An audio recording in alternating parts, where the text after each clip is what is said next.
leaders and advocates for the well-being of their communities. Global Impact, Regional Action, CCFP's partnership with WONCA. The Caribbean College of Family Physicians recognizes the importance of collaboration in addressing global health challenges. CCFP is a proud member of the World Organization of Family Doctors, or WONCA, a federation of 131 member organizations, representing over 500,000 family doctors worldwide. This partnership with WONCA provides CCFP members with access to a global network of family medicine professionals, fostering the exchange of knowledge, best practices, and innovative healthcare solutions. It also allows CCFP to contribute to the development of international standards for family medicine education and practice. CCFP's commitment to regional action is evident in its active involvement in shaping health policy in the Caribbean. The organization has been instrumental in key health policy meetings, including the Nassau Declaration on Health and the Port of Spain Declaration. These declarations address critical health issues facing the region, such as non-communicable diseases and the social determinants of health. By actively engaging in regional and global health policy discussions, CCFP ensures that the voice of Caribbean family physicians is heard and that the unique healthcare needs of the region are considered. If you are a family physician committed to improving the health of the Caribbean people, we encourage you to join the Caribbean College of Family Physicians. CCFP membership offers numerous benefits, including continuing medical education, professional development opportunities to enhance your leadership skills, advocate for your patients, and contribute to the development of healthcare policies. Research and publications. Global connections. Join the Caribbean College of Family Physicians today, whether by direct membership, by chapter membership, and be part of a movement that is shaping a healthier future for the Caribbean. Together we can make a difference. Become a member and make a difference.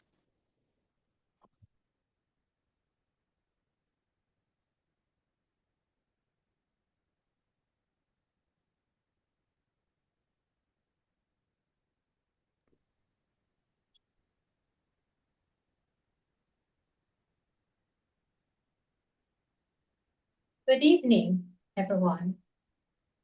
To our distinguished colleagues, honored faculty, members of the International Society of Nephrology North America and the Caribbean Regional Board, partners and healthcare professionals joining us across Jamaica, the Caribbean region, and internationally.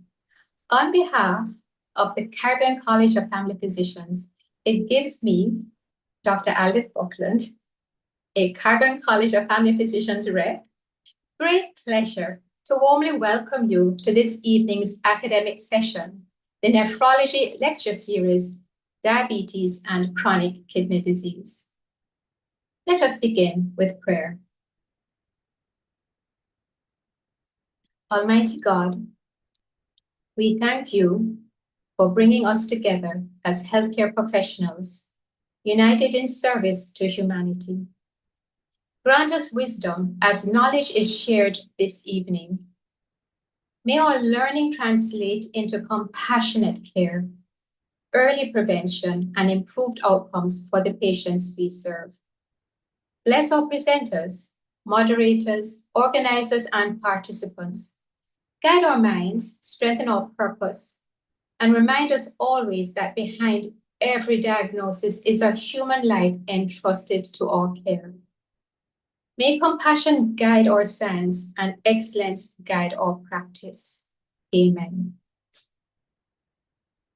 Again, greetings from the Caribbean College of Family Physicians.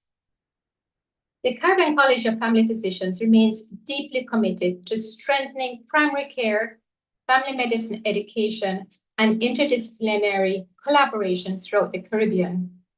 Diabetes and chronic kidney disease represent two of the most significant health challenges affecting our region. Family physicians and primary care teams are often the first point of contact for patients at risk, making collaboration with nephrology specialists essential in preventing progression, reducing complications, and improving quality of life. Tonight's program reflects the college's ongoing mission to deliver high-quality, practical, continuing medical education that bridges primary care and specialty medicine.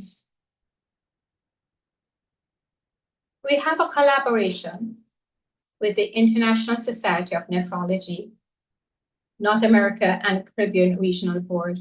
And this collaboration is really very important. Healthcare challenges such as diabetic kidney disease demand coordinated regional responses.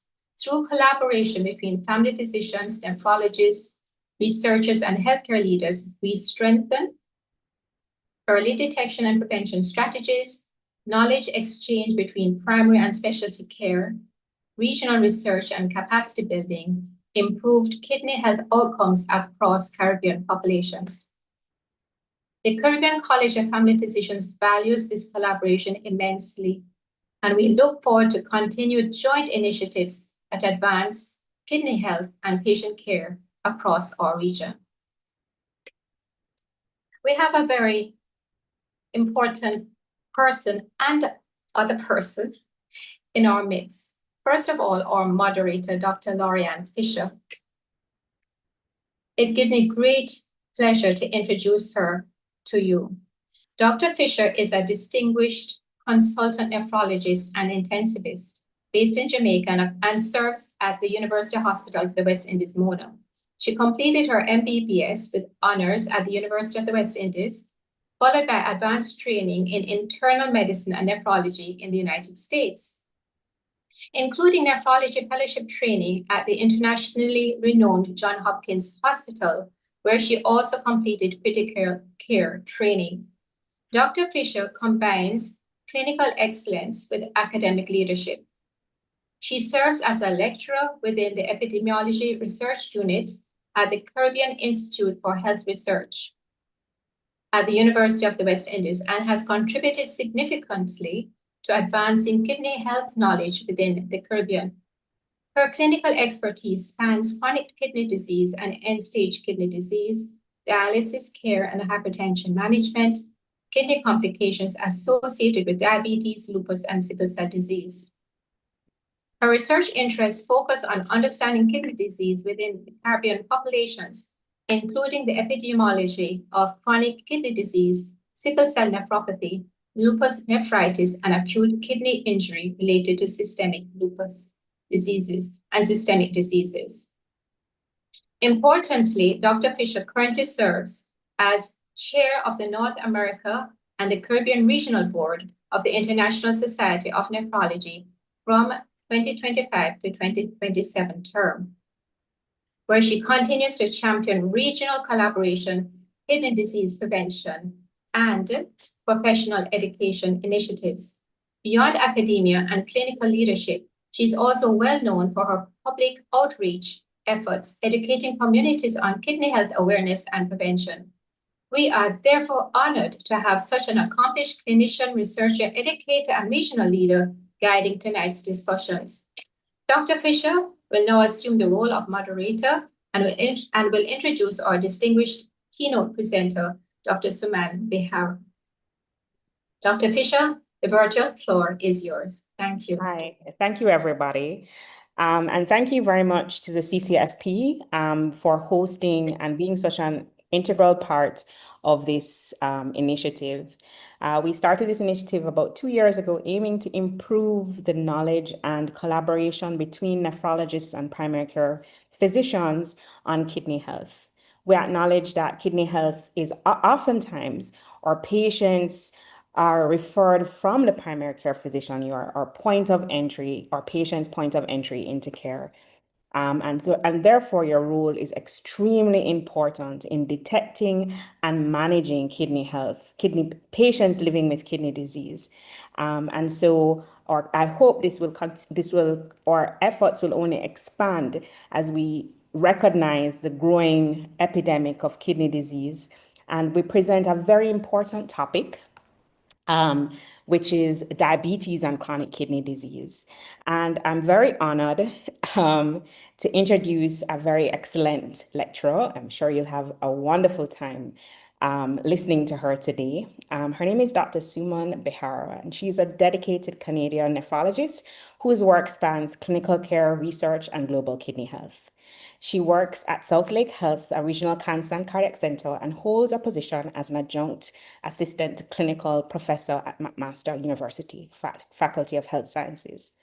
Dr. Bihara contributes a lot to the International Society of Nephrology, North American Caribbean Board, where she supports a lot of our initiatives to enhance kidney care and capacity and education worldwide. Additionally, she serves as the ASN Kidney News editorial board, fostering scientific communication and leadership through the nephrology community. Her research expertise includes chronic kidney disease, rare kidney disorders, and onconephrology, with a growing focus on what is now, as our knowledge improves about kidney disease, the phenomena of cardiovascular kidney metabolic medicine. She's played a role in many educational facilities. So she's a key role in the development of the ISN, renin-angiotensin inhibitor, and SGLT2 clinical toolkits, collaborating internationally with nephrologists and cardiologists to promote evidence-based management of cardio-kidney complications. She also participated in the ISN-led International Expert Forum on CKM diseases in Amsterdam in 2025. And she's very committed to global kidney care, and education. She partners with many organizations in low and middle income countries and champions equity-focused kidney care initiatives in Canada.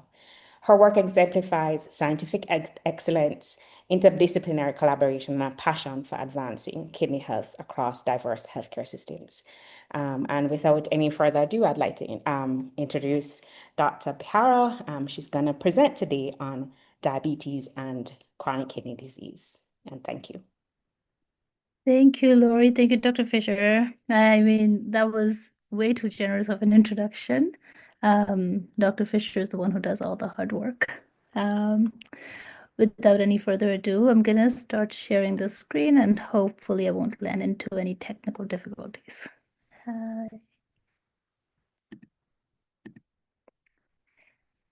And can we see the slide screen right now? And can anyone confirm that we're on the right screen? Yeah, we are. Yes, we are. Well, actually, it doesn't look like it went full screen. It's not full screen right now.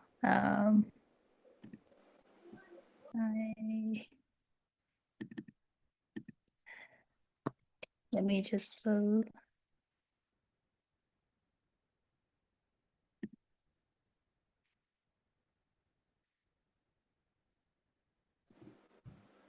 Perfect. And let's go back to slideshow.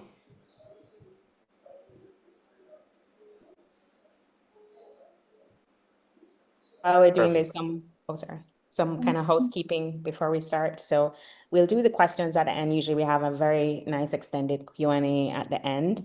So please put your questions in the Q&A section. And go ahead, Dr. Bihara. Okay, perfect. And okay, right now this is I think it's a full screen right now.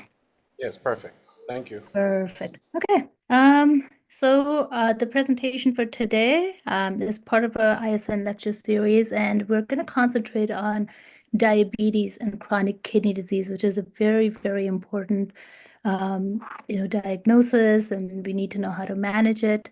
Of course, our general practitioners, family doctors, and internists are the front line, and the care starts over there. So this is pretty important topic. We're going to touch upon all the guidelines from KDIGO in association with the American Diabetes Association.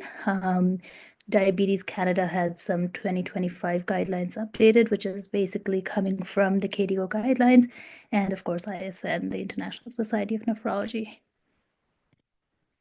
So our objectives for today, from this presentation, upon completion of this presentation, we're hoping to have a very clear understanding of what the definition of CKD is, and then we would go on to include and interpret what routine screening for CKD would look like, how to integrate that into our clinical practice, the role of urine albumin creatinine ratio and GFR. We're going to touch upon the pillars of care of the different medications and management, lifestyle, etc. And then all of this knowledge put together, we'll be able to integrate all of this into the latest, the KDIGO guidelines, ADA, Diabetes Canada, all of those guidelines into our clinical practice. So that's the hope. Okay. And when it comes to defining CKD or chronic kidney disease and diabetes, it's pretty simple. It's just two criterias, either, so you do either 1, 2, or both. One is albuminuria, more than equal to 3 milligram per millimole. And this is usually taken over a 3-month period. You see that there are 2 urine samples that are over that cutoff, and that would be one of the criterias. Second criteria is, of course, an eGFR of less than 60. Either one of those or both would be considered CKD. Diabetic nephropathy would be a combination of these two, or albuminuria by itself. So usually we're used to GFR being our go-to test, but albuminuria turns to be very important, and it's actually more important than the other one. The other one's important, but albuminuria is significant. Of course, there are certain things that we have to look for. There's some transient albuminuria, which we commonly see in our practice when a patient walks in with either, there's some physiologic cause, or there's recent major exercise, urinary tract infection, severe febrile illness, decompensated heart failure, menstruation, acutely severely elevated blood glucose or blood pressure, either of those. They can cause a transient albuminuria, so that's why we need to just recheck it, repeat the test, see if it's persistent even after these causes are not existent anymore.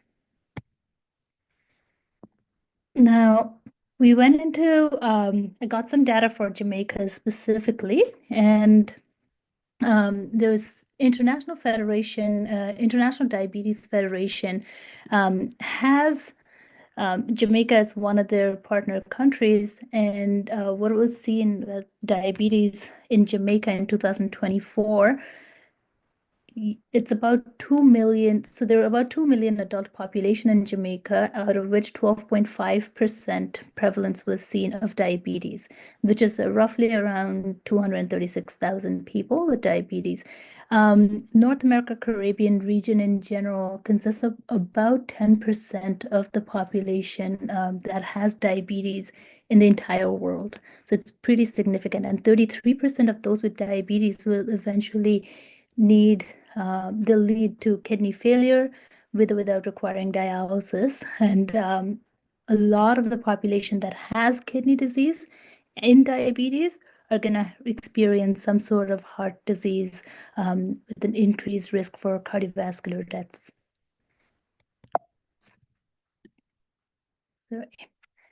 So why is it so important? As we just discussed, we're facing an epidemic of diabetes and hypertension put together, especially these are the leading causes of CKD in Jamaica, all over the world as well, and a major driver of mortality and morbidity. General practitioners and internists are, of course, the first point of contact. Yes, so that provides us with the greatest opportunity to intervene early on in the disease and prevent severe end-stage kidney disease. Early action saves lives, prevents progression, and our aim is to equip all of you with the latest evidence-based strategies from KDIGO and ISN to effectively screen, manage, and slow down the progression of CKD in all of your diabetic patients. So CKD is pretty common in type 2 diabetes, as we just discussed, and most of them have early stage disease, so great opportunity to intervene. 1 in 2 adults have type 2 diabetes, and 1 in 2 adults with type 2 diabetes have CKD. So that's about 54% of patients will have stage 1 or 2 diabetes with a GFR that's below what's the normal or the norm. And as the CKD progresses, the patient's prognosis declines. This is just a heat map that most of you are familiar with. Usually I see this in a lot of our general practitioner and family medicine, family doctors' offices. It's right there on the wall, which is great because it's so prevalent to see these. We will just go through very roughly what this is all about. The y-axis, sorry, the x-axis has albuminuria, which is A1, 2, and 3. And here's this corresponding albuminuria measures in mg per millimole. Then we have GFR on the y-axis. And then right here, the green ones are usually low risk. Yellow is moderate risk. Orange is high risk, which is these two right here, and A3, G1, and 2, and these two right here, which is GFR grade 3, CKD 3, however, might have albuminuria A2 or A1 or A2. You don't need to memorize this at all because this is usually something that you can put on your wall. And very high risk are the reds and this coral color right here. The later the stage, more irreversible their CKD, hence early intervention is crucial. So if we are able to intervene when this is still green, yellow, or slightly orange, we can still, put a halt or to the progression of the disease. Now, the presence of kidney disease predicts cardiovascular disease and mortality. As we discussed earlier, cardiovascular disease is the major cause of mortality in patients who have a kidney disease. And especially if you pair it with diabetes, then that just increases several folds. So things that we're looking for: increased albuminuria, more than 3 milligram per millimole, and that increases the risk of coronary heart disease by about 1.5 times. And if the GFR is below 60, that increases the risk again for cardiovascular mortality and heart failure by 3 times. So what are we doing? We're going to include these two tests: the urine ACR, which is the albumin creatinine ratio, and GFR testing for our patients with type 2 diabetes in our clinical practice as a general rule of thumb. So screening for kidney disease in individuals with diabetes, what do? We screen them annually. And so people who have diabetes and there's no history of kidney disease, you still screen them annually. You'll be surprised how many times you'd find people who weren't in the criteria 1 year ago, and then they finally have started showing some signs, and that's when we can intervene. For type 1 diabetes, things are a little bit different, where since they're at a younger age, you start their screening 5 years after the onset of their disease. If it's really early on in a child, usually start in puberty or after puberty, and then you do it yearly. We might need to do it more frequently, depending on how fast the progression is. And for people with type 2 diabetes, of course, you start at diagnosis and annually thereafter. The screen with random urine ACR and creatinine, and then there is something called KFRE. And we'll talk about KFRE, and it's a risk calculator, and we'll talk about that in the next slide. So if the urine ACR is positive, but less than 30 milligram per millimole, so it's between 3 and 30, then we repeat it again within a 3-month period. If we see 2 of them, that means there is, the risk is pretty high. And if it's more than 30, then it's definitely a diagnosis of diabetic nephropathy. Again, CKD, GFR less than 60, and urine ACR more than 3. Diabetic nephropathy is more than 3 with less than 60 and more than 30. Sorry, that should be more than 30 definitely, and more than 3 on 2 repeat occasions after within a 3-month period. So albuminuria, again, I cannot stress on this enough. It's a very, very important predictor of cardiovascular disease and mortality in type 2 diabetes. So if you actually look at it, most people would talk about serum cholesterol and discuss that with their patients. They'll talk about blood pressure, they'll discuss that with their patient, and smoking as well. All of these are discussed. And then when it's microalbuminuria, it's usually for the most part, taken quite lightly. If it's in the range of a single digit. So if it's more than 3, it still significantly does increase the risk of cardiovascular mortality, so it should be taken into consideration. Okay, so we already discussed that. So let's talk about this. So let's say we have a patient, Miss ABC. She has a GFR of 83, which is normal or, within an acceptable range, has a urine ACR of 16 milligram per millimole. So what is their risk of CKD progression? We're going to discuss this. I'm not expecting an answer right now. Let's just think about it. There you go. So we touched upon this heat map earlier. So 83 with a GFR 83, she's got this mildly decreased grade 2 CKD, which if she did not have any urine ACR that was significant, it would be a green zone, would be a low risk. However, she has, I believe I said 16. Yes, she has a 16 milligram per millimole urine ACR, which puts her into this zone right here. That's a moderately increased risk. And even here, there is a chance to intervene and slow down her progression of the kidney disease. All right, we talked about KFRE earlier. That's a kidney failure risk equation. What that means is that it's usually people who have diabetes, even if they don't have diabetes, but mostly it's seen in people with diabetes. They have stages, CKD stage 3 to 5. And this is a risk calculator for how fast they're going to progress to an end-stage kidney disease over a 5-year period. I know in Canada, this is one of the criterias for referring a patient to a nephrologist or more so a MCKC, which is a multidisciplinary kidney care clinic.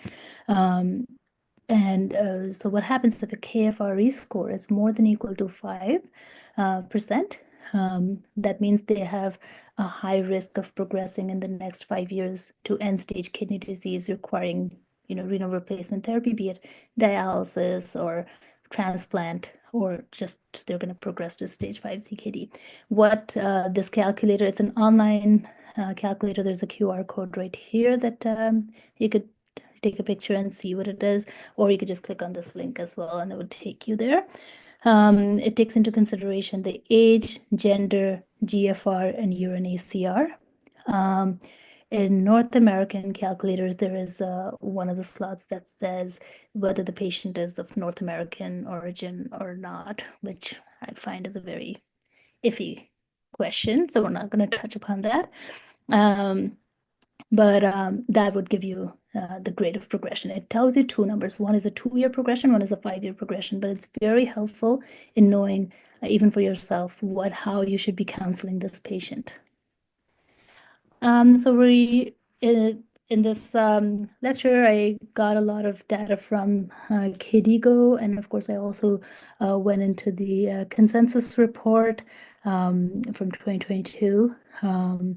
And the executive summary as well.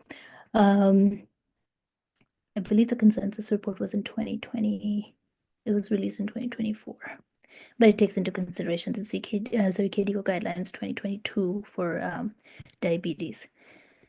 So if you look at this on your right, this is for management of diabetic kidney disease. This is the pyramid that you can see on the KDIGO website.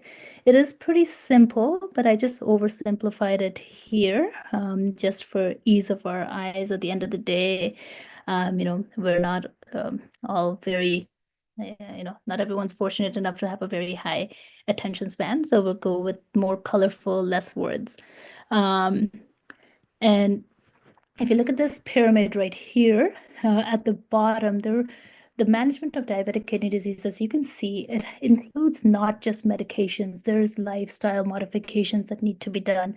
Then there are certain blood pressure controls and other cholesterol levels that we should be aware of. So if you look at the bottom of it, every single patient needs this and meets this criteria for the blue, which is in their food, there has to be, it doesn't have to be plant-based, it's more plant dominant. So they could still have their, eggs and lean meat for protein, but it should be plant dominant. So there should be a good source of vegetables and fruits in their diet.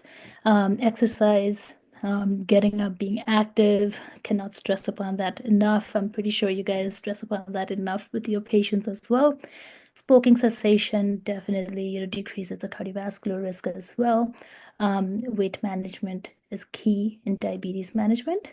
Next, we move up the pyramid. We go to this magenta area right here, and that talks about your BP targets to be less than 130/80 for people with diabetes. LDL cholesterol, it says less than 2. We are a little bit more lenient with our patients. We give them a cutoff of less than 3.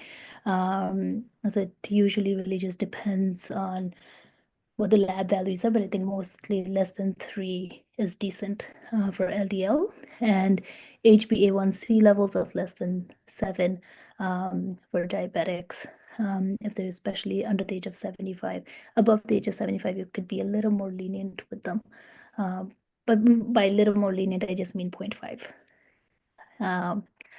And then the next step would be RAS blockade, renin-angiotensin aldosterone system blockade, which is crucial. That's the step 1 that should be done in almost all patients if they're hypertensive with diabetes. If they have proteinuric disease with diabetes, then that's crucial. And then the next step up is the other treatments like SGLT2 inhibitors that brings in empagliflozin, dapagliflozin, and canagliflozin. Then we have the non-steroidal MRAs. It's very important to realize this is not the steroidal MRAs. Steroidal MRAs would be the spironolactone, but we're talking about finerenone mostly with the non-steroidal mineralocorticoid antagonist.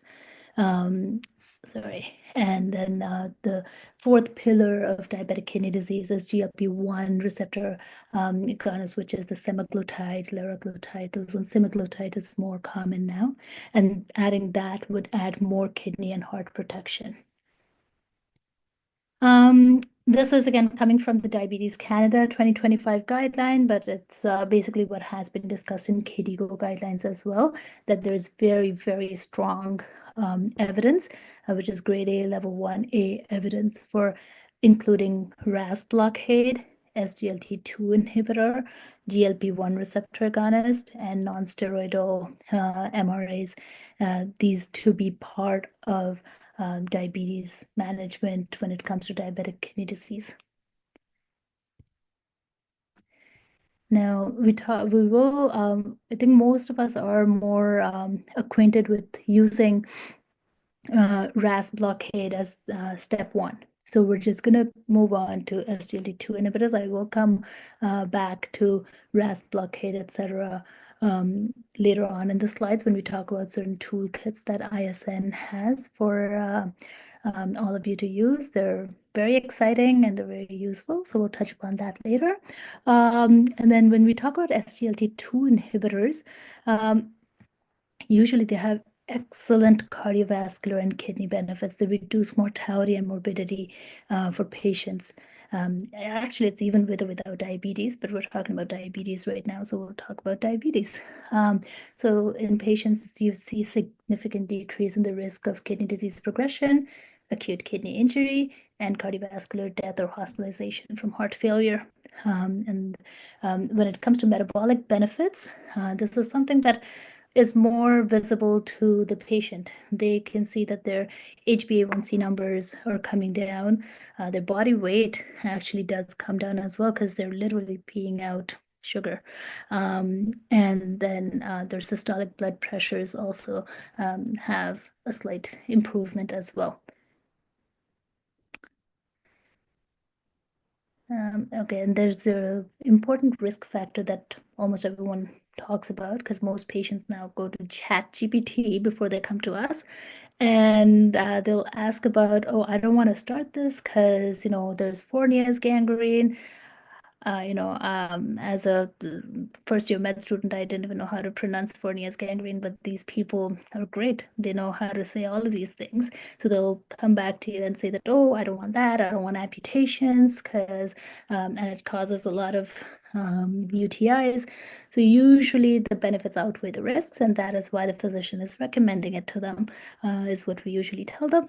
And the risk of Fournier's gangrene is, I believe, is about 1% or less than, it's less than 1%.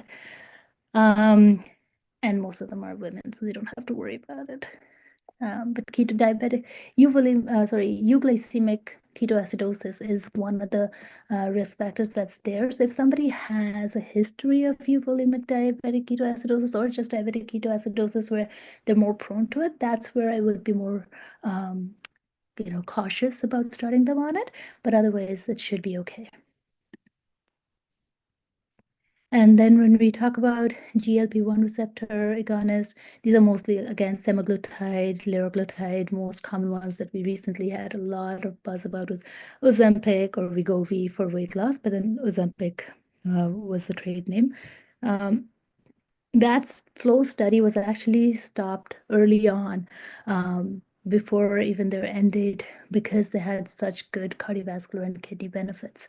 The primary outcome was we saw a 24% reduction, risk reduction for major kidney disease events, and a composite of onset of kidney failure also got reduced significantly. Their cardiovascular death also significantly was reduced, almost about 30%. Then there was secondary outcomes, which were major cardiovascular events. The first event, the rate decreased for that. The rate of death from any cause decreased as well. And the GFR was preserved more so annually when they got their checks. So it did have significant benefits. Finerenone, when we talk about finerenone, it's usually the non-steroidal mineralocorticoid receptor antagonist, and which is, we call it spironolactone's brother, but or sister, but this is non-steroidal, that is steroidal. So that has more of the side effect profile than finerenone. Finerenone is a little bit more tolerable than that. But in heart failure patients, however, it's different. Spironolactone is preferred till date. There are new studies coming out where finerenone is being suggested. But when it comes to diabetic kidney disease, that's when finerenone has increased efficacy as a non-steroidal MRA. There are few trials that were done. There was Fidelio, DKD, Figaro, DKD. They all kind of had the same thing, where they had reduction in cardiovascular morbidity and mortality risk. And there was a decrease in hospitalization from heart failure as well, close to about 20%. Which is significant. And when it came to kidney disease, there was a decrease of 23% in the risk of CKD progression and a 20% reduced risk of advancing to end-stage kidney disease. 32% actually had a urine ACR decrease as well, which is quite significant. They were well tolerated. There is a risk of hyperkalemia that is seen. So we're just going to touch upon that in one of the later slides as well, because that's a clinical thing that you will experience in your practice as well. So the modern therapies that were added on after the RAS blockade and SGLT2 inhibitor, all the SGLT2 inhibitor widely got introduced in 2020-ish, but now that's ancient compared to what is coming on new, which is finerenone and GLP-1 receptor agonist. So the KDIGO recommendations is use of glycemic control in patients who do not achieve their targets with SGLT2 inhibitors and metformin, or they just cannot use them because they have a contraindication to using them, like lactic acidosis or euglycemic diabetic ketoacidosis, or they had recurrent severe UTIs with SGLT2 use, which is also seen, especially in women. A lot of times it is combated with increasing their fluid intake, but it's seen. So that's one thing. Again, finerenone or NSMRAs or non-steroidal MRAs.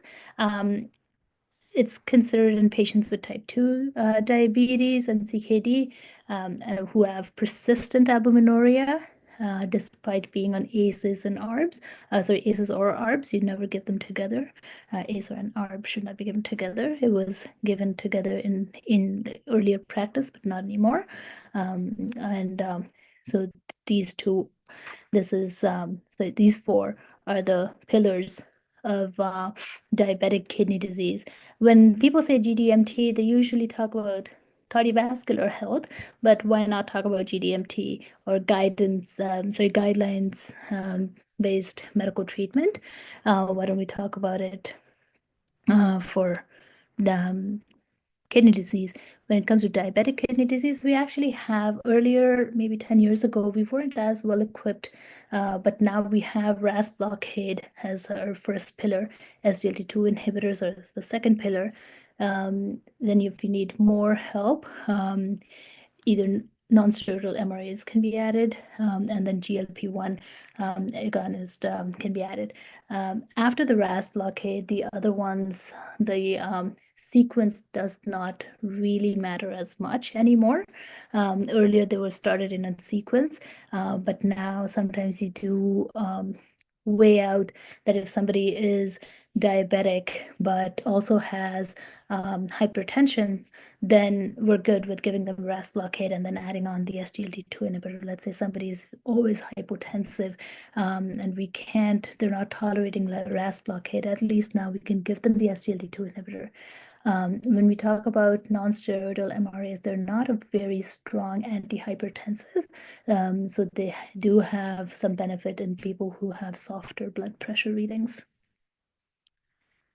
Now this is just what we talked about, how if we see, adding earlier the conventional therapy, which is this maroon line right here, was usually just adding the RAS blockade and having diabetes management.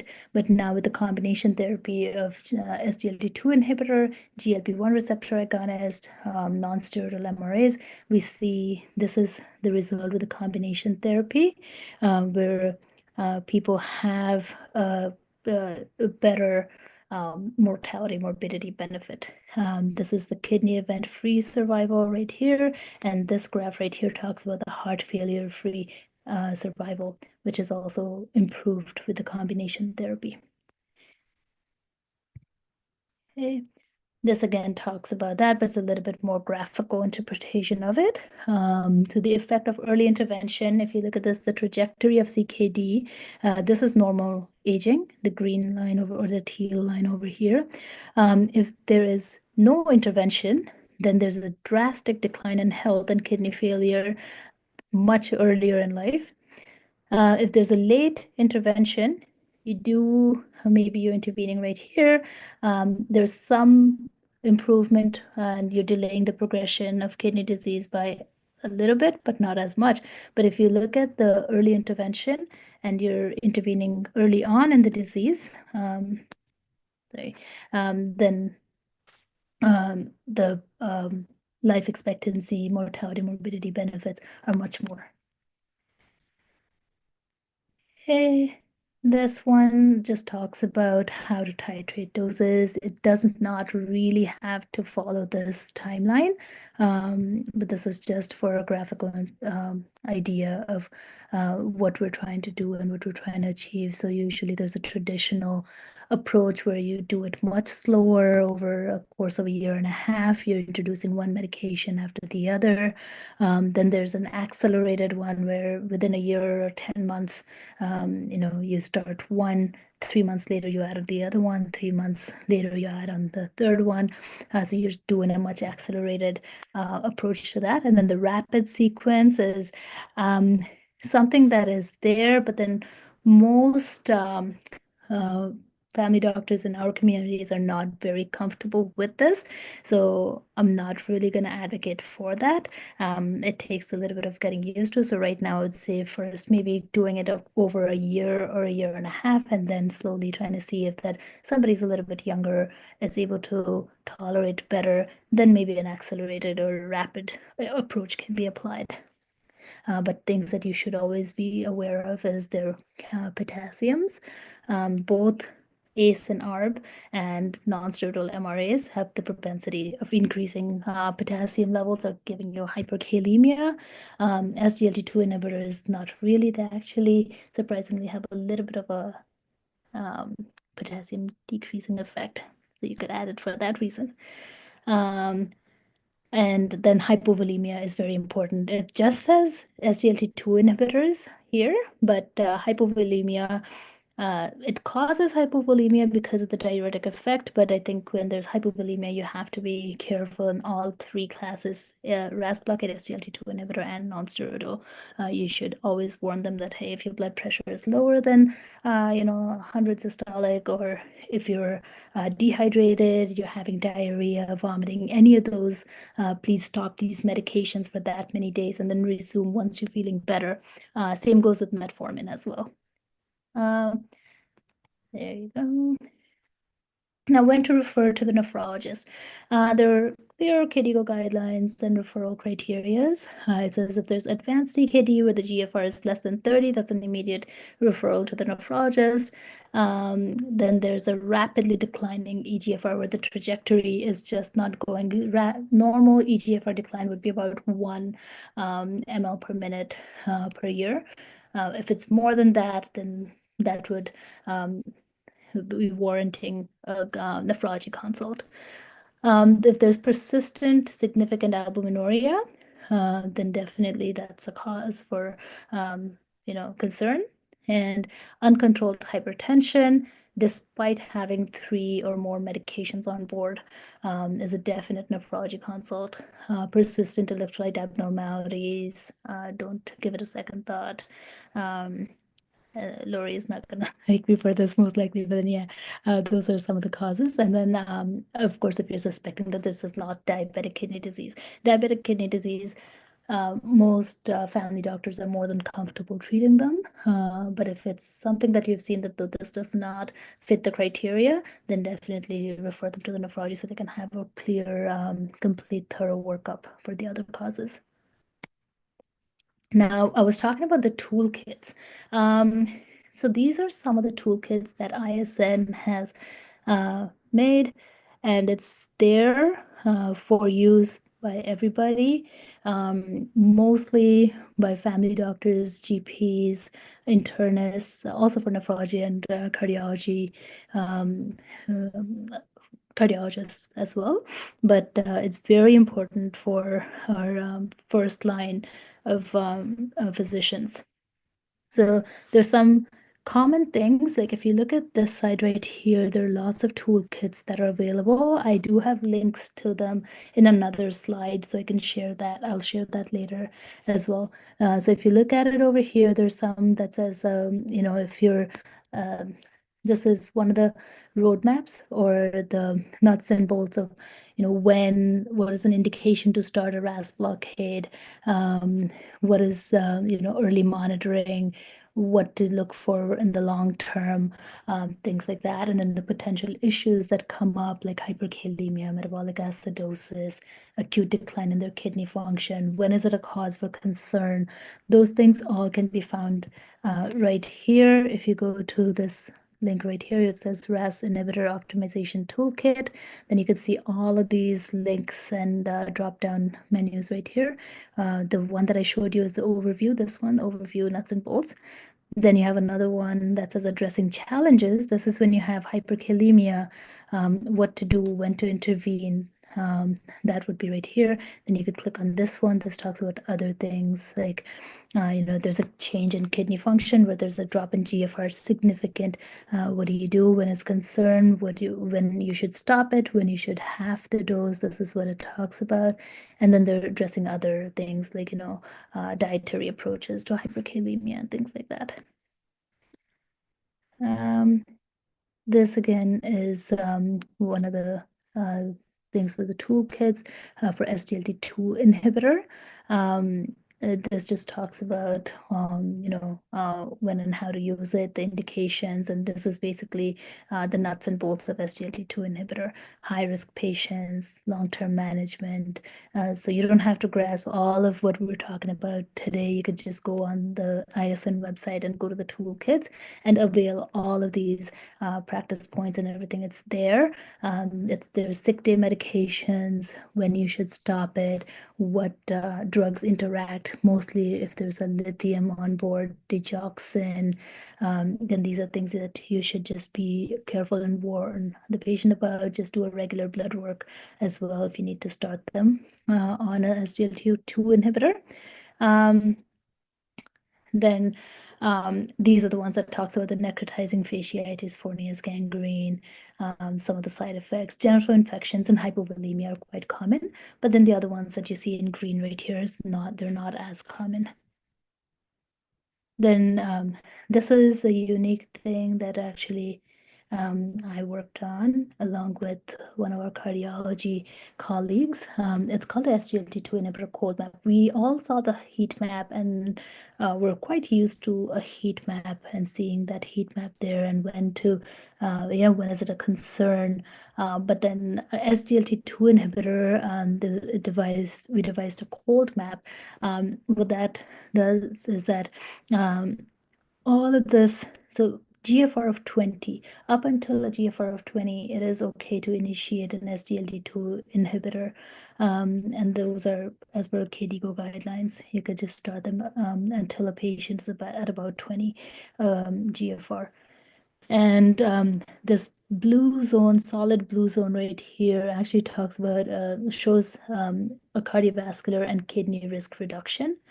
And then this dotted, these two right here, these dotted ones, they only show a risk reduction when it comes to heart failure. So it could be heart failure with reduced ejection fraction, moderately reduced ejection fraction, or preserved ejection fraction. But that is when, if the patient has heart failure, then they can be started early on.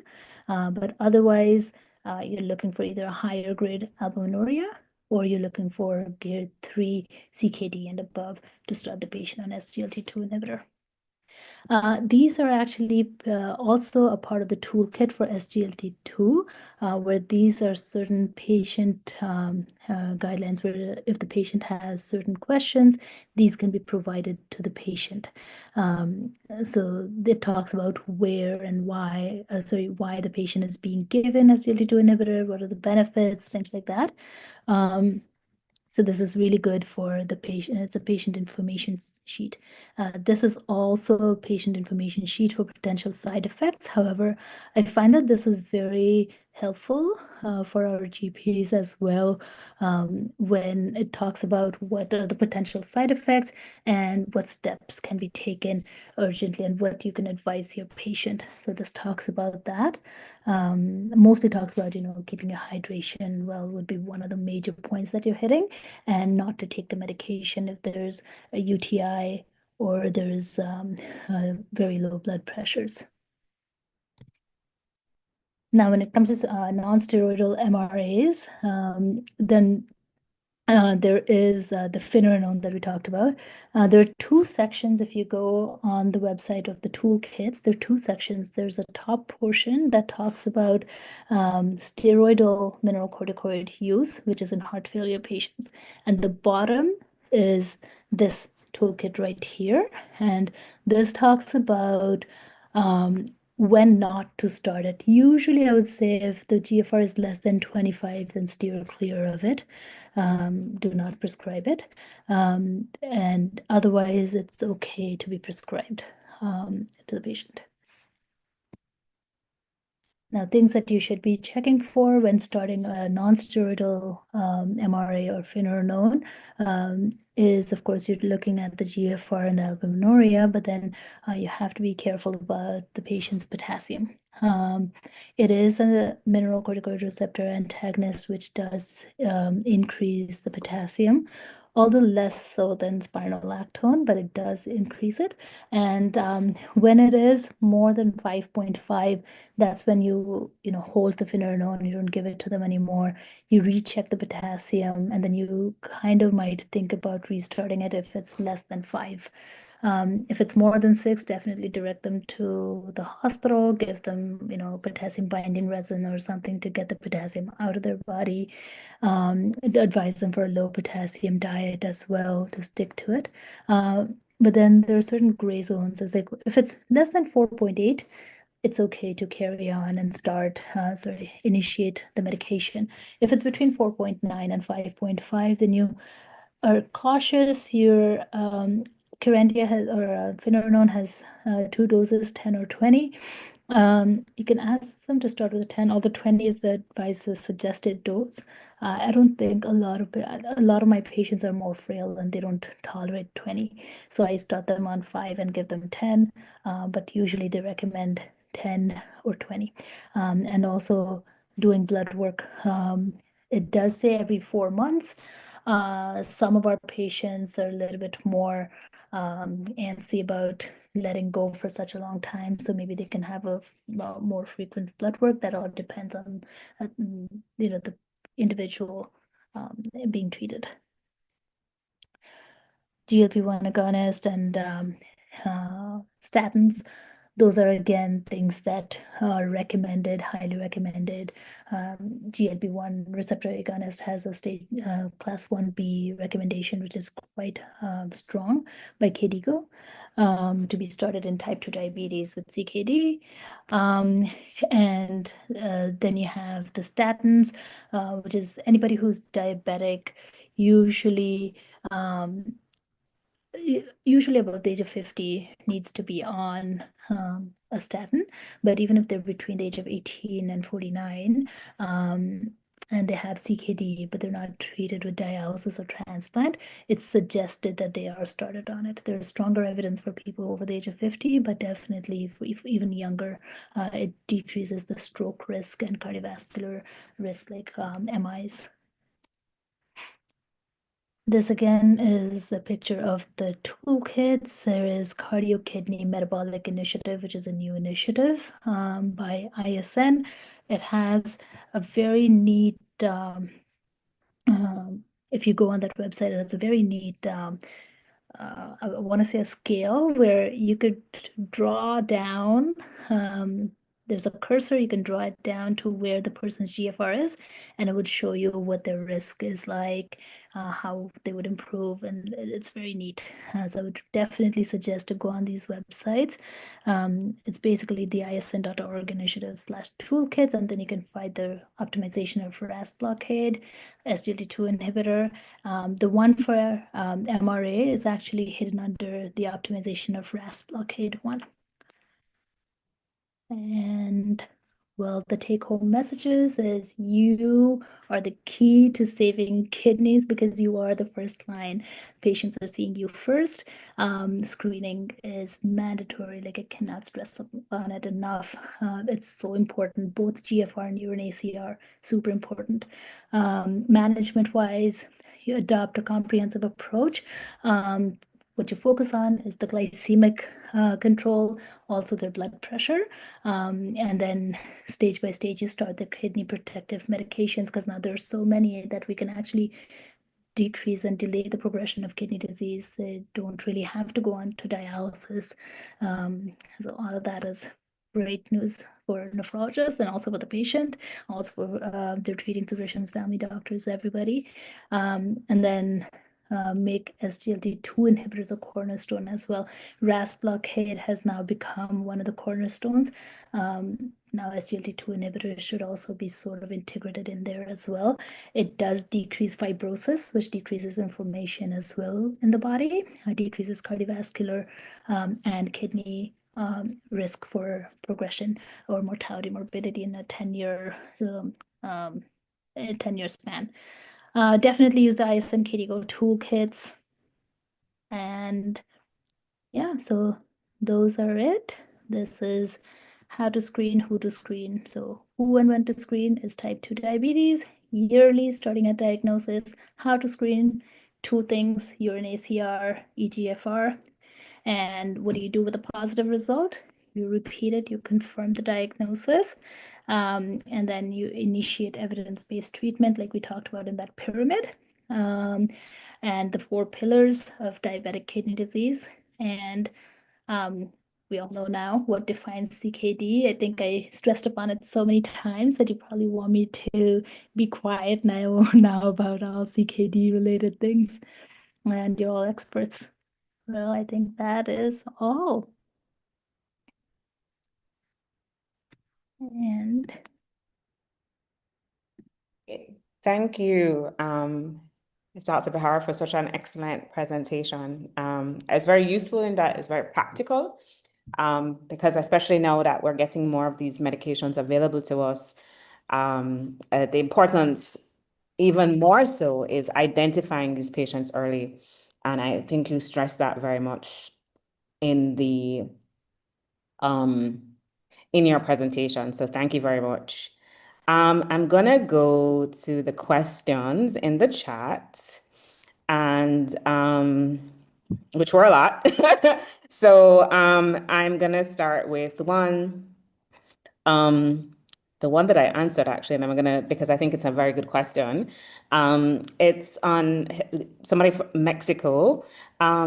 He said that albuminuria, upper limits like 300 milligrams per gram. And I noticed that, like, we have difference in units, right? So I know in Jamaica, we tend to use the milligram per gram, right? And in Canada and in the UK and some Caribbean countries too, they use milligrams per micromole, right? yeah. And those are different units. So no albuminuria in the milligram per gram, it would be less than 30, right? Yeah. That's A1. A2 would be between 30 and 299, and greater than 300 is A3, or the severe. And then Dr. Behara had also said, like, for those labs that use milligrams per micromole. So be cautious. Remember just to always look at the units that they're using, because it's a different cutoff point for units. So his question was really good, which is, the albuminuria upper limit, like severe albuminuria, is a strong predictor for coronary artery disease. Could you explain why? Actually, there was a very good slide that I had that I took out because of time constraints. There was a very good picture of a bullet train approaching the end of a cliff. And after the cliff, there's just a fall, but very morbid. But the rate at which the bullet train is progressing, if you look at a GFR, if there's a GFR decline that's slowly happening, then the bullet train is slowly approaching towards that cliff. But as soon as the urine ACR comes in, the bullet train is just exponentially speeding up and going to fall off the cliff right away.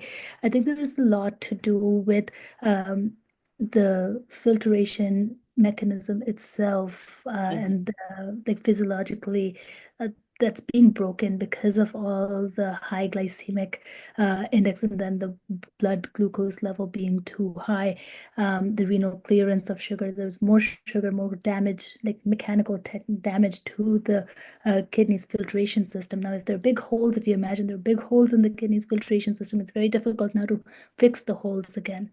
So it's a stronger predictor of how fast, and that causes more inflammation.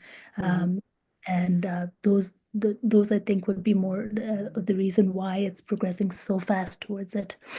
Right. And I think that's right. That's why we kind of want to stress the importance of testing for this, right? Because oftentimes as nephrologists, we see that when the GFR is low, but and oftentimes we do this when we're in practice, we check a renal panel or, a kidney function test, but we forget to test the urine, and the urine is actually really important because albuminuria itself is like a marker of endothelial dysfunction, Dr. Behara said, it's a mark of endothelial dysfunction, and that endothelial dysfunction is not only happening in the kidney, it's also happening throughout the blood vessels, right? So albuminuria by itself increases the risk of all-cause mortality, cardiovascular mortality, progression to kidney failure, and even acute kidney injury. All right. So it's a measure of endothelial dysfunction and therefore a higher risk of kind of accelerated atherosclerosis and therefore generalized inflammation and therefore cardiovascular death. So please, one thing we want to say, please check the urine. Please check the urine. It's creatinine and urine. Okay. So I'm clapping, but yes, please. All right. So that's one question. I hope we answered that question well for the audience member. One question, which is, how about the dietary management for diabetic nephropathy? And I think you did touch on that. Yeah, so we asked them to be on more of a plant dominant diet. I used to say plant based diet, and then I have steered clear of that word because plant-based means everybody says I'm not going to become a vegetarian overnight. But yeah, no, you don't have to become a vegetarian overnight. It just means you have to have a lot of fruits and vegetables in your diet. Also, based on your potassium, be wary of those high potassium rich food and avoid those. But then it's very important to know that people, when they come after reading something on Google, they come with lower stages of CKD, but they're not eating anything nutritious that has potassium, but the potassium has never been a problem. So I don't usually use that word potassium until and unless that patient is in a high grade CKD and has a potassium issue. I don't touch upon that word at all. Mostly I would talk about a plant dominant diet. Lots of like water-based vegetables are good. Diabetics have to be careful about their fruit consumption, juices especially. And otherwise, if you could tell them if you want to have a juice, just pick up the fruit instead. But also for fruits that the pure sugar, I mean fruit sugar, but still it's sugar that's going to give them a sugar spike. So those are the things that you have to be very careful about. Increasing fiber in their diet, definitely, and water intake. If they don't have any issues with cardiometabolic diseases or increased swelling over their feet or anything, then they should kind of stick to that. I don't want to give 2 liters as the number for everybody because it's not the number for everybody. Mostly if it's higher, like very hot, humid climates, they might need a little bit more. If they're working out, exercising rigorously, even in colder climates, they would need a little bit more. So definitely I would say, like, I usually say if you don't have a heart condition or heart failure, then stick to about 1.8 to 2.5 to 3 liters around that range. If you have a heart condition, then stick to 1.5 liters or a little bit less. Yeah, and then dietary wise, sodium is a big one. Even if they're diabetics, of course, processed food, processed sugar, simple sugars are a big no-no, but they should still be adhering to a salt-restricted diet, not as completely, they need to have sodium in their diet. They shouldn't stop it completely, but sticking to about 1 teaspoon, which is like about 2 grams of sodium, that is a good number to abide by, especially because increased salt intake is going to increase their urine ACR as well. So those are a few of the dietary concerns that I would, on the high level, discuss with the patient. Okay, so there's one question. I'm trying to, please just, if you can restrict them to the Q&A rather than a chat, because it's hard to track the questions on the chat. Clinicians at her institution, at one person's institutions, uses both spironolactone and non-steroidal MRAs for diabetic nephropathy. What's your opinion on that? So they use them, just to clarify, use them both at the same time, I think. It says, yeah, use simultaneous, so it means both at the same time, sorry. So yeah, what are your thoughts about that? I mean, they don't need to at the same time or doing the same thing. Yeah, because I think my risk could be hyperkalemia. Yeah. Yeah, yeah, yeah. If they still don't have hyperkalemia, we should start looking at their adrenal axis. There's something wrong with the axis. Yeah. Yeah. Yeah. So Definitely, like I would stick to if finerenone is finerenone widely available in Jamaica? so I mean, this is a broad call, but we do have finerenone available, and I mean, I know it's available in many Caribbean countries as well. So I mean, because If the audience finerenone is Caribbean, so Finerenone is but available, I would stick to finerenone for diabetic kidney disease, and I would stick to spironolactone for heart failure. It does have a slightly stronger indication in heart failure, but finerenone also has there are new studies that have come out. Finerenone does have good efficacy even with heart failure and has a lower propensity to cause hyperkalemia compared to the steroidal MRAs. Steroidal MRAs also give you things like gynecomastia, which non-steroidals don't really give because they're not binding to that same receptor with the same affinity. okay. And somebody from Fiji, which is cool. All right. What are your views on using ACE, ARBs in combination with SGLT2s and non-steroidal MRIs? So triple therapy. What is your views on triple therapy? So I using would the definitely combination. the combination is what is being advised. If the patient's tolerating it, then definitely that is what is advised, because there's a lot of data and studies that have already happened that show that there's much more improvement in mortality morbidity benefits when they're used in combination as opposed to not being used in combination. Yeah. So definitely that's a big yes. One thing that I would steer clear of is not combining ACEs and ARBs together, no simultaneous use of RAS inhibitors. Right. And I mean, and based on the data, looking at combination therapy, it seems like there are more than there's some of the parts. So meaning that the effect is not additive, it's cumulative. And so, I think the thought is that kind of like how you have the four pillars of heart failure, we should have like the three pillars of kidney disease, and we should really be trying to, as tolerated, right? Combine therapies, especially in our high-risk people. And as we know, our high-risk people are those people with amenorrhea, and certainly your risk increases as GFR reduces. So I think I'm going to try to look in the chat to see if I found questions. There was a question earlier, and I can't find it now, but I think it was on the use of finerenone in frail or older patients, which is kind of a good question, I think. Yeah, that's actually a very good question. Yeah. So actually a lot of my patients are frail, and I do work at the regional cardiac center. So a lot of my patients are frail with heart failure. So they surprisingly actually do tolerate non-steroidal MRAs pretty well. And a lot of them are actually on spironolactones, and their doses are being decreased, where you see some people on like 12.5, then they go to 12.5 every other day, which is a very small dose of spironolactone. Meanwhile, when they're placed on finerenone, they actually do tolerate the 10 milligram dose, which is the lower dose. If they're very frail, they tolerate the 10 milligram one. And then I've given them 5 milligram daily instead of skipping a day. And they actually tolerate it pretty well because it's not a very strong hypotensive agent as strong as the steroidal MRAs. Okay.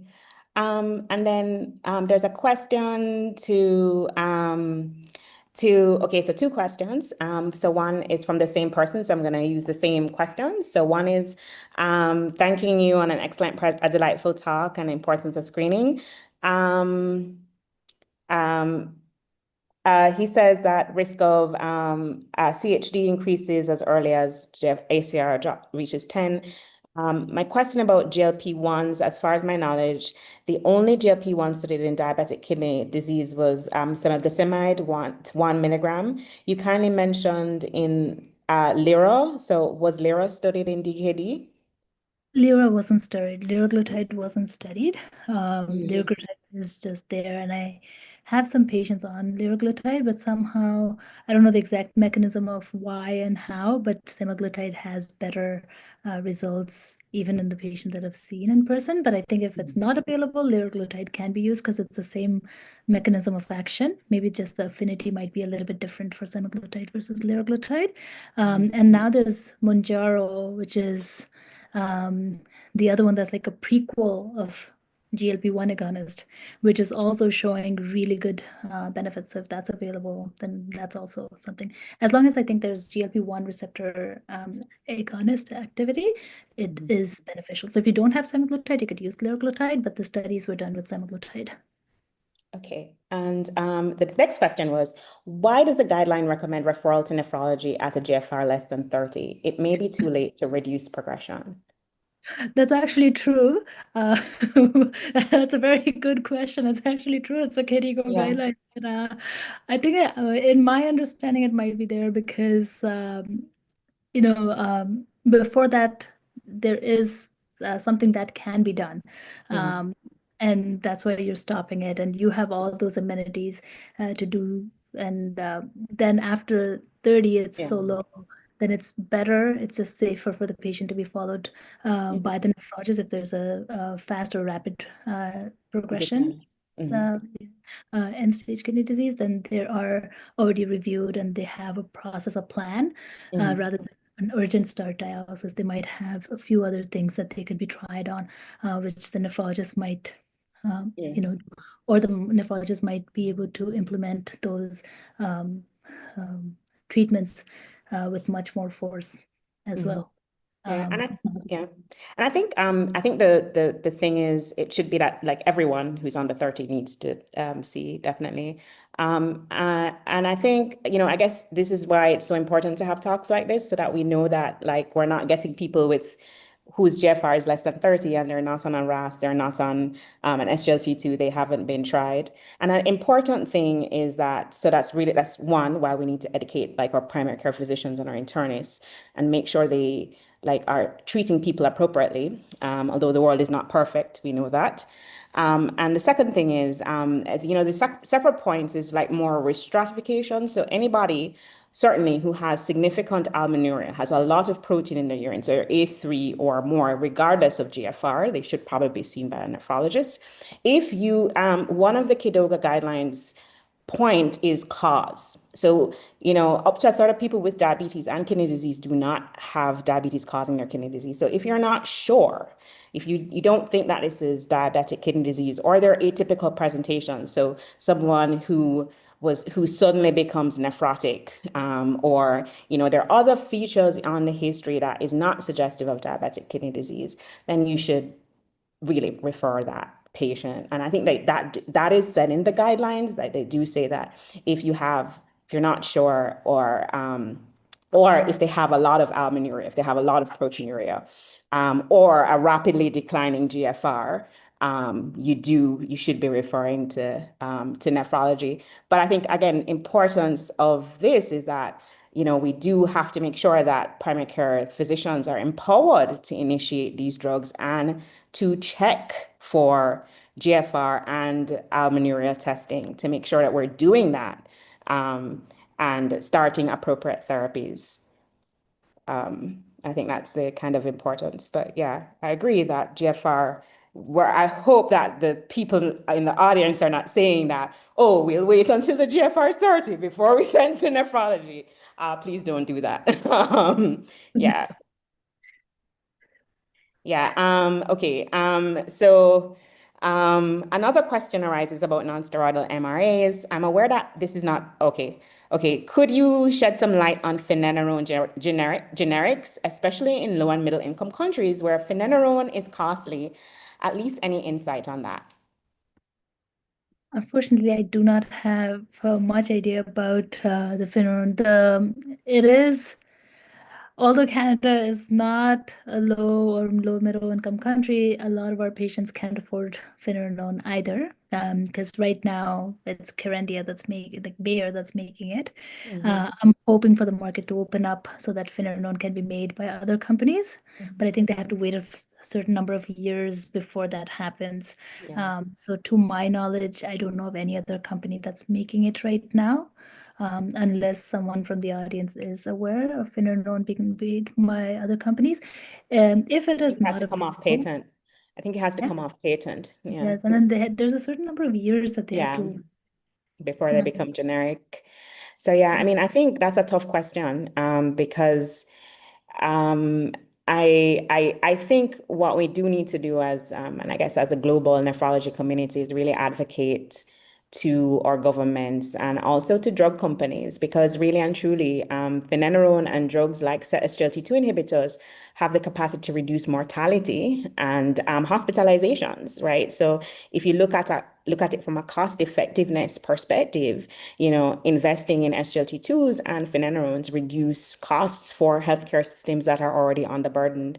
That I think that's beyond the scope of this talk, but I do understand like cost, because even though we have it in Jamaica, it's covered by a kind of partially covered by like if you're diabetic, it's partially covered by a national health fund. It's still very costly.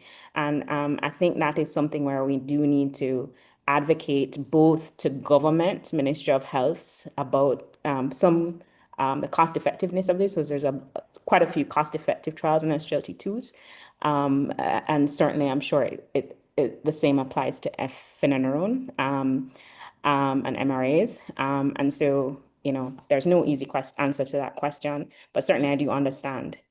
I think you raised And a really good point on actually also one approaching the government, and the second one is the pharmaceutical company itself making it available in the countries where it is actually having a big impact.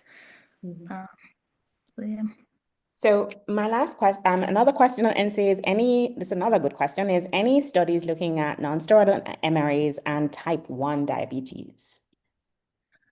There must be. I'm not aware of it right now. Are you aware of any right now? Yeah, I mean, I know they had some data on SGLT2s, and I think something was presented at ASN about like ASN with type 1 and finerenone. I can check that with you to be sure, but certainly the effect on proteinuria reduction. Um, um, for No, I think SGLT2s for type 1 diabetes, I know definitely does have some improvements. yeah, type And 1 diabetes. there's one that was presented in one of the clinical trial sessions in ASN last year, that, finerenone does reduce or improve proteinuria, and reduces GFR decline or GFR slope in type 1 diabetics. I'm looking for the paper now, so I'm going to try and see if I can find it in the chat. Actually, there was a paper on SGLT2 inhibitors Mhm. that I've come across in the San Diego, the ASN that Mm. was there. But then non-steroidals, I couldn't think of any. But the KDIGO guidelines actually do talk about both type 1 and type 2 diabetes. So the studies are probably not uh, there as robustly as type 2. Mm. Uh, But but it is in yeah, the recommendation for all diabetics. yeah. Uh, So yeah, there is actually some data. Someone just texted me. So find one. Thank you, Ian. Find one clinical trial that showed some perfect. benefit with type 1. So yeah, Perfect. Ian, thank you for that. Yes. And a question from an internist: would you recommend referral to nephrology as early as a GFR, a 3A, so someone's GFR between 45 to 59? What are your comments? So if someone's GFR is between 45 and 59, would you refer to nephrology? There are certain criteria, as we talked about. If we're checking at their urine ACR, if the urine ACR is actually high, then that would warrant a nephrology referral. Also, if it's not fitting the criteria of diabetic kidney disease, then it definitely needs a referral And if it's like a younger patient, and then there's also the rapidity or the progression that you're seeing, the decline has happened really rapidly, then those would be indications to actually suggest a nephrology referral. Yeah. Because I mean, we have an aging population with diabetes as well. And this comes up like, so if I have like an 80-year-old whose GFR is 48, who doesn't have protein in their urine, has no amenorrhea. Last year it was, I'm going to make up a number, 50, and now it's 48. That person who's 80 or 85, it's likely, yes, diabetic kidney disease, but without any amenorrhea in an older person with GFR, with a CKD stage 3A, that patient may not need to see nephrology, but certainly people definitely with amenorrhea and people with like rapid declines. But we're not going to detect a decline unless we check for declines. So we should be checking patients for both amenorrhea and creatinine testing. That's my That question final is actually reminder. a very hopeful question. Is that it is being checked? Yeah. Yeah, and then I think I had another comment to add on that was usually there's but just roughly if you're assessing somebody's CKD level, sometimes you'd see a creat or a GFR of 58 in a 90-year-old.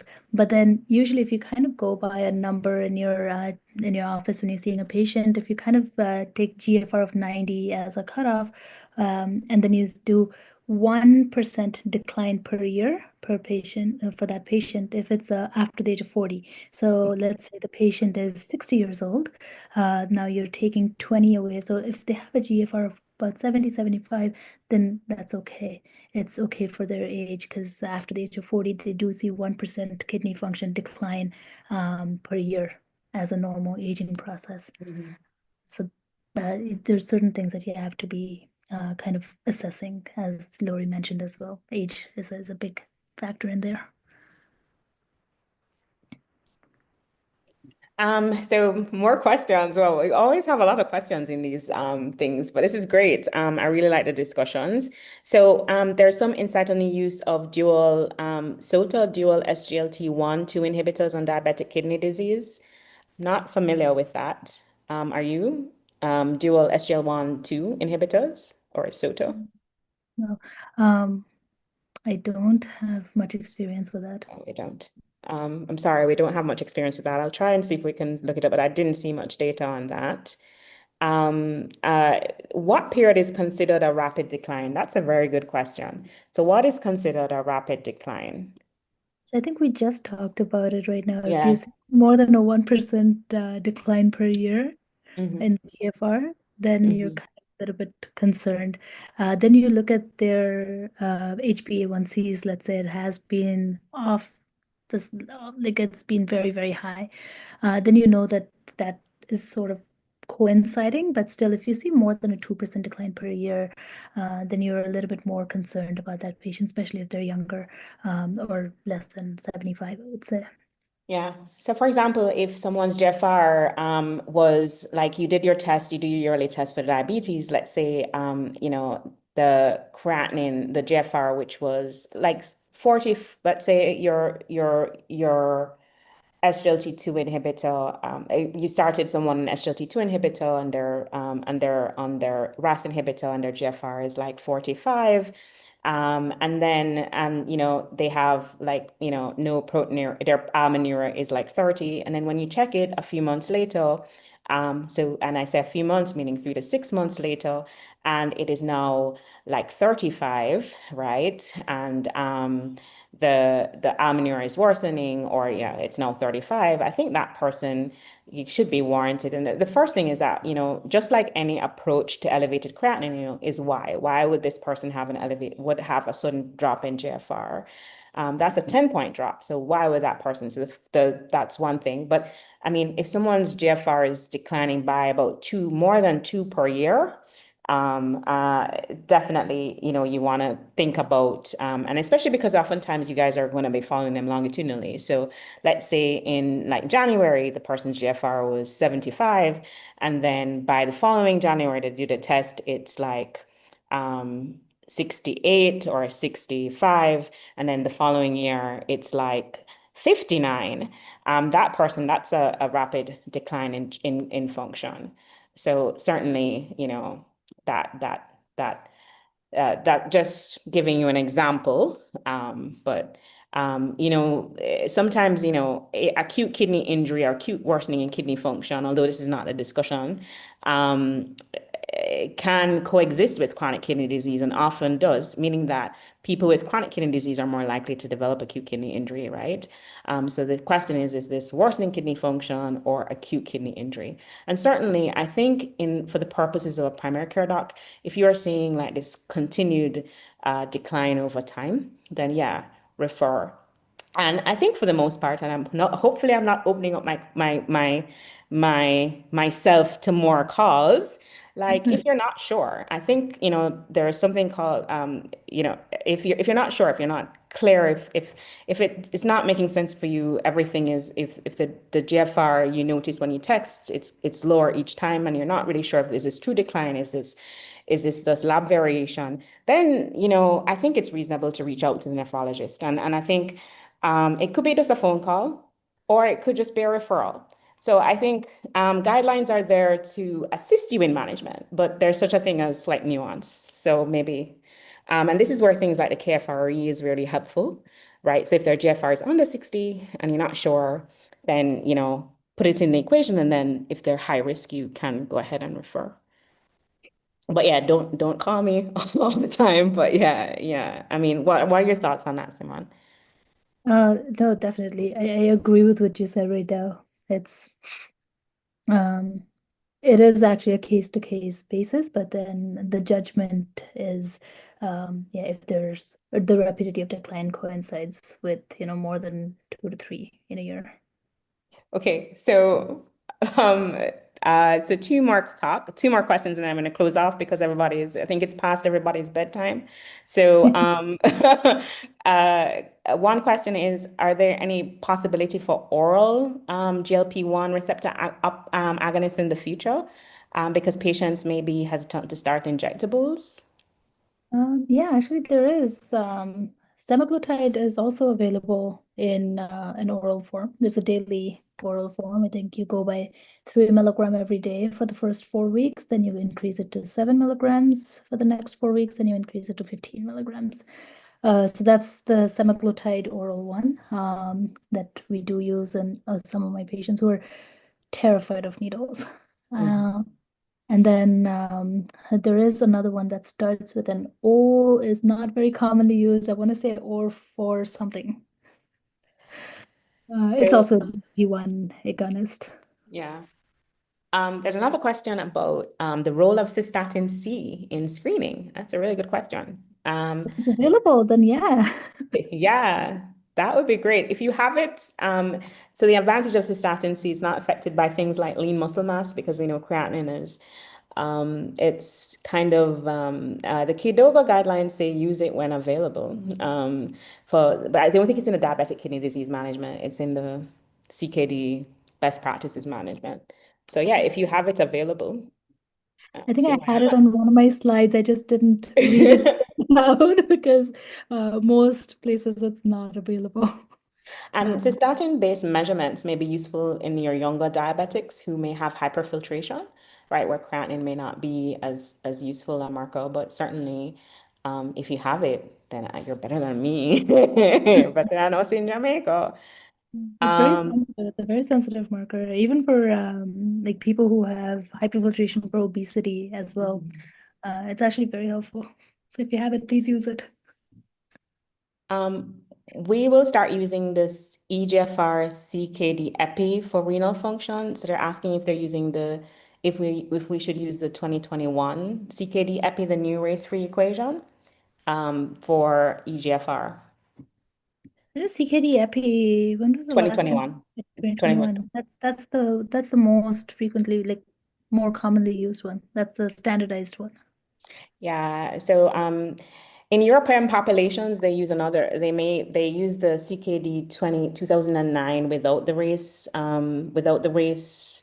coefficient because it's more, so I guess it depends on your population, but certainly in North America, we tend to use the CKD-EPI 2021. So North America, including Jamaica, North Yes, America and the exactly, because we do Caribbean, have the we same tend kind of to, population. yeah, so we It's a tend to mixed include the population. Caribbean in North America. And Yes. I guess that's Caribbean also include the North America includes Mexico, And Canada, it does and not Canada only and include the America. US, so and the Caribbean. So we tend to use CKD-EPI 2021, but that's a matter of debate actually. So and beyond, we'll be here until 10 o'clock about using equations, but we tend to use the 2021.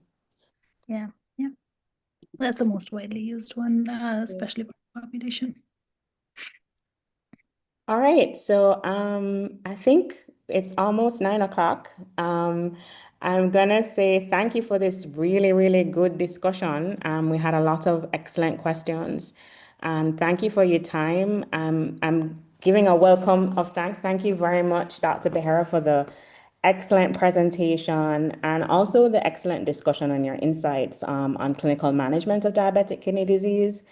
Thank you very much to our host, the CCFP, for a continued collaboration, because this is the third presentation we've done. And I'm looking forward to our next kind of presentation. And thank you very much, Suman, for such an excellent presentation. It was really, really insightful. And thank you, audience, for such excellent engagement and questions. I'm going to turn it over to CCFP. Well, thank you, Thank you. everyone. Thank you so much. It has been such a wonderful feast. I just, for the two of you, do you use Trajenta at all? We have Trajenta in Jamaica. What I noticed is that I have a patient and his EGFR was actually going close to 30. Mhm. And I had a pharmaceutical rep who had come in, and I was talking to her about different medications. And she said, you know, she actually has, but her company markets Trajenta.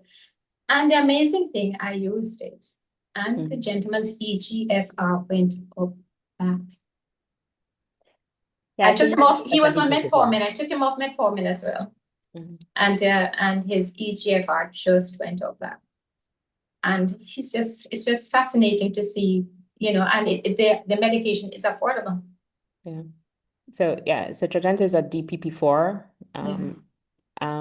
I mean, it is useful in kidney disease. And I know especially in advanced kidney disease, when your GFR is below 15, there is some data for it reducing progression, but certainly the SGLT data is more robust because it reduces cardiovascular risk as well. Yes. And certainly, I use Trajenta, especially in my patients whose GFR is below, who's low, whose GFR, they don't qualify for SGLT2, they don't qualify for, and oftentimes my patients may be on more than one agent, but so far, I've been focusing more with the use of SGLT2s. Well, of course, as a nephrologist, everybody uses RAS inhibition, but SGLT2s because of the cardiovascular data.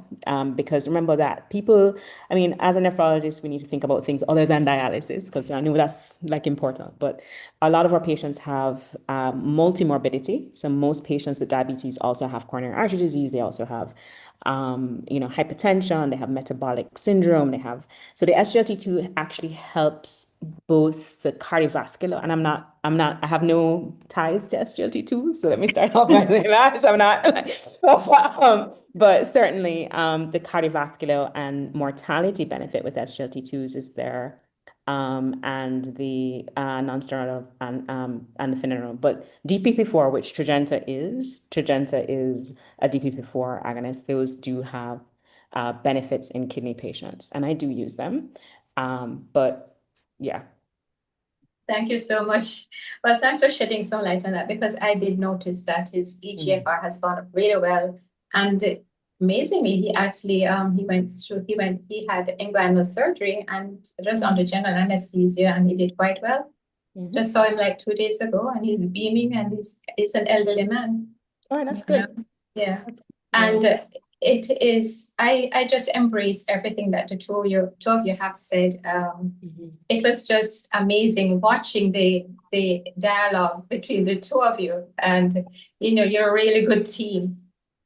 And to all of us here, we are part of the team, and what the persons from the ISN, the International Society of Nephrology, North America and Caribbean Regional Board have done is to raise awareness. They have raised awareness so well to allow us to appreciate the various nuances in the care of persons who have diabetes and how to actually save kidneys. That is the message. Let's save kidneys.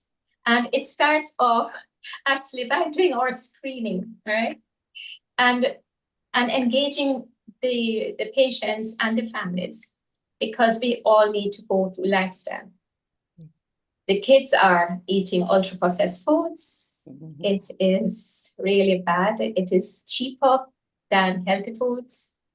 And I know recently we had tax on unhealthy foods and drinks, and maybe this may actually help people with also raising awareness why it is important for people to have healthy plant-dominant foods and having the exercise. That's what Dr. Behar was saying, and smoking cessation and weight management. So that foundation is so important. And then she mentioned about the blood pressure control, the lipid management, the blood glucose. We thank her for bringing all of that, and with the RAS and the SGLT2 and the GLP-1. These are the pillars, and we had a wonderful, wonderful discussion about all of this. So it is all a team approach, and we in the Caribbean, well, we are part of the world. We're exposed to a lot of climate changes. So Dr. Behar also mentioned the heat and the dehydration, and we need to also make our patients aware that they need to hydrate, walk around with the bottles of water and hydrate. Some simple things we can actually help them with. We want to help prevent people going toward dialysis, because it's expensive, and we really don't want people going there. If they go there, they go there, but we can do something to reduce the rate of them going there. And so we are part of this team. We want to use the toolkits that were mentioned and optimize our care for all persons who have chronic illnesses, especially those who have diabetes, and help to save kidneys. So I thank the ISN and the Caribbean College of Family Physicians for doing this wonderful collaboration. I also thank the planning committee for arranging this, and for Dr. Lynn Thompson, our CCFP administrator, the participants from all over the world, amazing, and our IT engineer, Mr. Samuel Heron of Oldgate Solutions. All of us made this possible, and because all of us are together in this team, we are on the journey saving kidneys. Thank you so much, and have a good night. Thank you. Bye-bye. Thank you, Thanks thank for you, having me. everybody.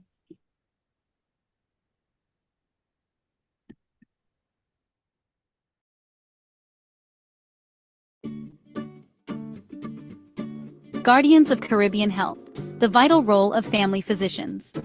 Across the sun-kissed islands of the Caribbean,